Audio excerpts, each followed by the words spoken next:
ब्रह्मानन्दं परमसुखदं केवलं ज्ञानमूर्तिं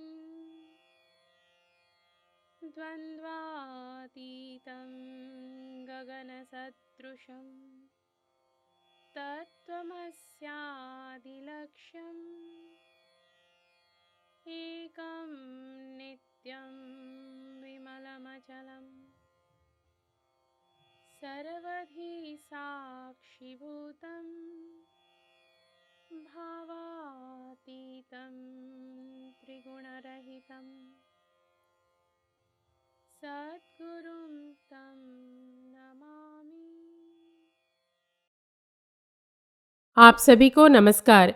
धर्मधारा के सत्संग श्रृंखला में मैं तनुजा ठाकुर आपका हार्दिक स्वागत करती हूँ। हमारे श्री गुरु एवं वैदिक उपासना पीठ के प्रेरणा स्रोत परात्पर गुरु परम पूज्य डॉक्टर जयंत बालाजी आठवले एवं हमारे आराध्य देव भगवान शिव के चरणों में वंदन कर आज का सत्संग आरंभ करती हूँ।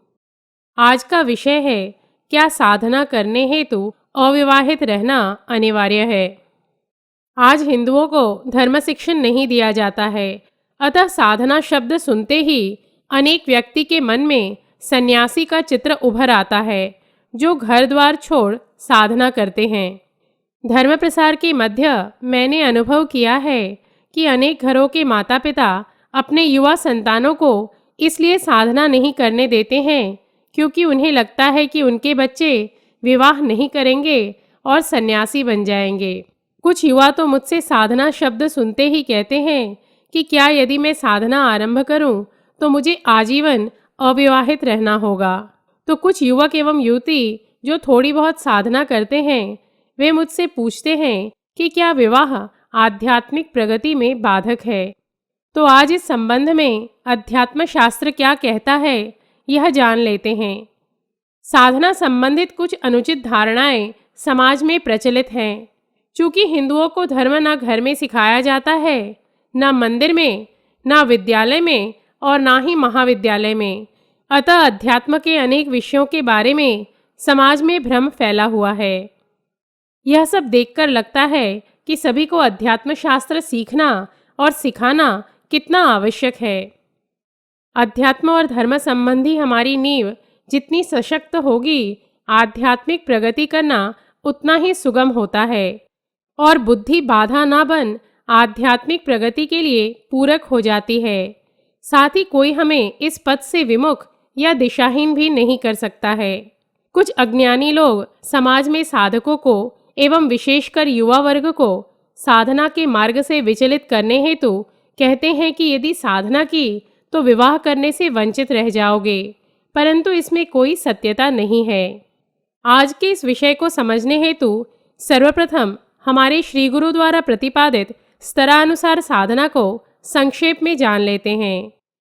संपूर्ण सृष्टि का निर्माण ईश्वर ने किया है, अतः सजीव निर्जीव सभी में कुछ न कुछ मात्रा में सात्विकता रहती ही है।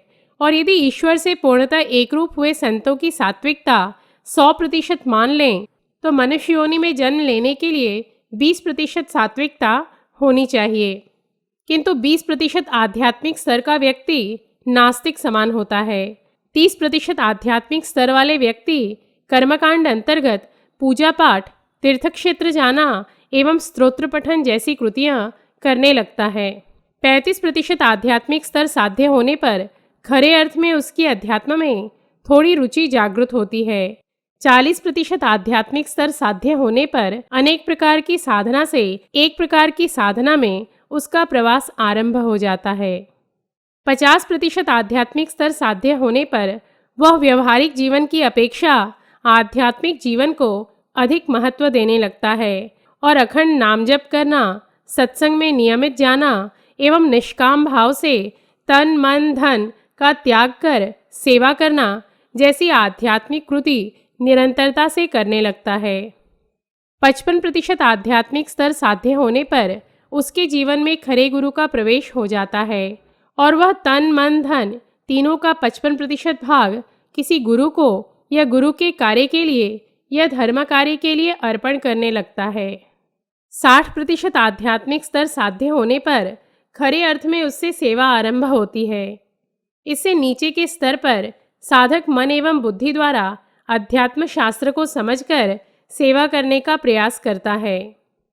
70% आध्यात्मिक स्तर साध्य होने पर साधक संत के गुरु पद पर आसीन होता है और 80% आध्यात्मिक स्तर साध्य होने पर संत सद्गुरु पद पर आसीन होते हैं एवं 90% आध्यात्मिक स्तर साध्य होने पर परात्पर पद साध्य हो जाता है।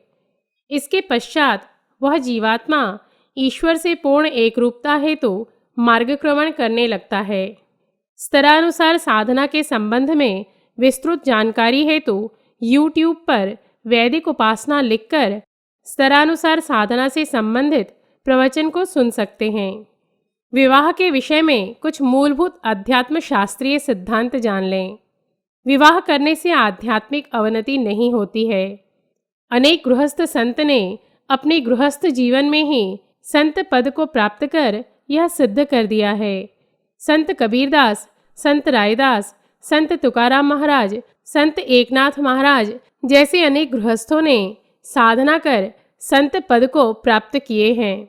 यदि किसी के प्रारब्ध में विवाह है तो वह उसे करना ही पड़ता है, क्योंकि विवाह से व्यक्ति के तीव्र लेन देन नष्ट होते हैं।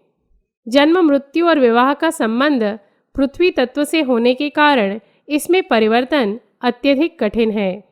विवाह के पश्चात यदि साधक प्रवृत्ति के पति या पत्नी मिले तो साधना करना सरल हो जाता है और साधना में पति पत्नी एक दूसरे के पूरक बन साधना की प्रक्रिया को गति देते हैं एवं आत्मनियंत्रण की प्रक्रिया को जीवन में उतारने का प्रयास करते हैं। वैदिक सनातन धर्म में विवाह को यज्ञ कर्म माना गया है, क्योंकि इससे संतान उत्पत्ति होती है जिससे सृष्टि की सृजन की प्रक्रिया चलती है। अतः शास्त्रों में गृहस्थ जीवन को उच्च स्थान दिया गया है। विवाह के पश्चात यदि पति पत्नी धर्म के आधार पर अपनी इच्छाओं की पूर्ति करते हैं तो ऐसे गृहस्थ में साधकत्व अति शीघ्र निर्माण होने लगता है। 40% आध्यात्मिक स्तर से कम के साधक को विवाह अवश्य करना चाहिए, चाहे उनके जीवन में गुरु हो या ना हो, क्योंकि 40% से कम स्तर पर विषय वासनाओं को नियंत्रित करना अत्यंत कठिन होता है और ऐसे में यदि व्यक्ति एकाकी जीवन जीने का प्रयास करे तो मन वासनाओं की तृप्ति के विचार में भटकता रहता है। अतः ऐसे जीवों के लिए संसार में रहकर साधना करना अधिक योग्य है। 50% आध्यात्मिक स्तर के साधक यदि योग्य गुरु के शरण में रहकर साधना कर रहे हो और उन्हें ईश्वर प्राप्ति की तीव्र तड़प हो तो उन्हें अपने विवाह के विषय में गुरु से अवश्य पूछना चाहिए, क्योंकि ऐसे साधक यदि विवाह न करे तो वे आध्यात्मिक प्रगति शीघ्र कर अपने विषय वासनाओं पर नियंत्रण पा सकते हैं। 50% आध्यात्मिक स्तर के व्यक्ति के जीवन में यदि गुरु ना हो तो उस साधक को ईश्वर से प्रार्थना करनी चाहिए कि यदि विवाह करना मेरी आध्यात्मिक उन्नति हेतु पोषक है तो मेरा विवाह होने दें, अन्यथा अपने श्री चरणों में रहने दें। जिनका आध्यात्मिक स्तर 60% से अधिक हो, ऐसे साधकों के जीवन में यदि सद्गुरु हो एवं ईश्वर प्राप्ति की तीव्र तड़प हो तो वे अपने बुद्धि से निर्धारित कर विवाह ना भी करें तो उनकी आध्यात्मिक स्तरानुसार यह स्थिति पोषक सिद्ध होती है। एवं ऐसे उन्नतों का यदि तीव्र प्रारब्ध हो और उससे उन्हें अत्यधिक सुख या दुख सहना लिखा हो तो भी उनका विवाह अवश्यम भावी होता है और ऐसे साधक का विवाह उनकी इच्छा ना हो तो भी हो जाता है। यदि पति पत्नी के मध्य आध्यात्मिक स्तर में 5% से अधिक का अंतर हो तो भी वैवाहिक जीवन में सामंजस्य नहीं बन पाता है, क्योंकि दोनों के वैचारिक स्तर में अंतर हो जाता है।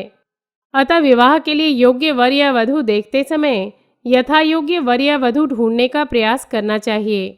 इस हेतु अपने कुलदेवता से प्रार्थना करें, क्योंकि कुलदेवता के प्रसन्न रहने से विवाह के माध्यम से प्रारब्ध की तीव्रता न्यून होने में सहायता मिलती है। साधनारत होने पर यदि हमारा आध्यात्मिक स्तर 60% से अधिक हो जाए और किसी साधक को अपने पति या पत्नी से या कुटुंब से साधना हेतु तीव्र विरोध हो तो ऐसे में गृह त्याग कर साधना करने से पाप नहीं लगता। चाहे कोई साधक विवाहित हो या सन्यासी हो, मात्र संपूर्ण शरणागति एवं पूर्ण अनासक्ति उसे मोक्ष की प्राप्ति करवा सकती है। अतः साधना के इस मूलभूत सिद्धांत को जान अखंड साधनारत रहना चाहिए। दो नौकाओं में पग रख हम इस भवसागर को पार नहीं कर सकते हैं। अतः चाहे गृहस्थ हो या सन्यासी, अपनी आसक्तियों को न्यून करना एवं सर्वकृति ईश्वर इच्छा समझकर करना ही साधना का मूलभूत सिद्धांत है। एक सबसे महत्वपूर्ण तथ्य बता दूं, ख्रिस्ताब्द 2025 तक आध्यात्मिक दृष्टि से संधि काल चल रहा है, जो साधना हेतु अत्यंत पोषक है। ऐसे में जो भी साधक, चाहे वो 40% आध्यात्मिक स्तर का ही क्यों ना हो, यदि दृढ़ निश्चय कर पूर्ण समय योग्य साधना करेगा तो वह द्रुत गति से आध्यात्मिक प्रगति कर इसी काल में जीवन मुक्त भी हो सकता है। इस प्रकार का काल पुनः 1 सहस्र वर्ष के पश्चात ही आने वाला है। अतः साधक प्रवृत्ति के युवा वर्ग ने इस काल का अवश्य ही लाभ उठाना चाहिए और धर्म जागृति एवं राष्ट्र रक्षण के कार्य को वैयक्तिक स्वार्थ सिद्धि की अपेक्षा अधिक महत्व देना चाहिए। यह काल अनुसार योग्य भी है एवं आध्यात्मिक प्रगति हेतु पोषक भी है। किंतु यह सब जानने के पश्चात भी यदि कोई साधक गृहस्थ आश्रम में जाना चाहता हो तो ऐसे व्यक्ति यह जान ले कि संसार में रहकर साधना करना न धर्म विरुद्ध है न शास्त्र विरुद्ध है। मात्र ऐसे जीव को अपने ध्येय से भटकने की संभावनाएं अधिक होती हैं और जो सांसारिक होते हुए भी आध्यात्मिक प्रगति कर इस भवसागर को पार कर लेता है, उन्हें संतों ने नायक की उपाधि दी है। इन्हीं शब्दों के साथ हमारे श्री गुरु परम पूज्य डॉक्टर आठवले एवं भगवान शिव के चरणों में कृतज्ञता व्यक्त कर आज का सत्संग समाप्त करती हूँ। धर्म और अध्यात्म से संबंधित धर्मधारा के सत्संग श्रृंखला में हम नए तथ्यों के साथ पुनः उपस्थित होंगे। तब तक के लिए नमस्कार। जयतु हिंदू राष्ट्रम।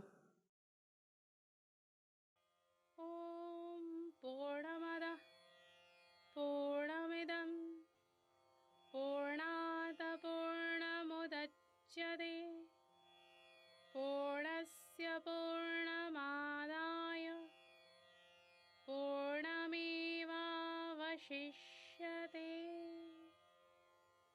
ॐ शान्तिः शान्तिः शान्तिः।